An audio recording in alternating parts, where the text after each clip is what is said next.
Orang beriman itu adalah orang yang paling cerdas. Sekali hidup bisa menyelesaikan dua persoalan.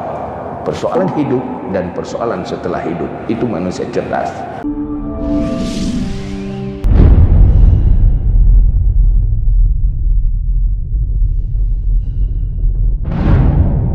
Saya hadir di sini enggak mengajari Anda berpolitik. Mungkin Anda lebih ahli dalam berpolitik.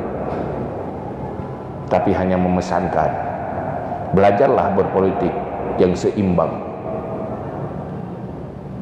Untuk siapa? Untuk dirimu sendiri. Dunyaka la tadurru akhirataka. Jangan sampai persoalan duniamu jadi malapetaka bagi akhiratmu.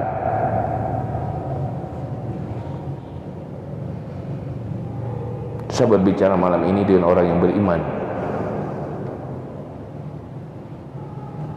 dan tidak berbicara dengan orang yang tidak yakin ada neraka dan syurga, dan tidak sedang berbicara dengan orang yang ragu tentang kematian dan alam barzakh, tapi berbicara dengan orang yang beriman. Apapun profesinya, apapun status sosialnya, tetap beriman. Orang beriman itu adalah orang yang paling cerdas. Sekali hidup bisa menyelesaikan dua persoalan.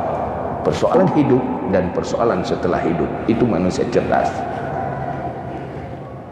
Apa yang dilakukan di dunia ini menyelesaikan persoalan dunia juga menjadi amal bagi persoalan akhiratnya.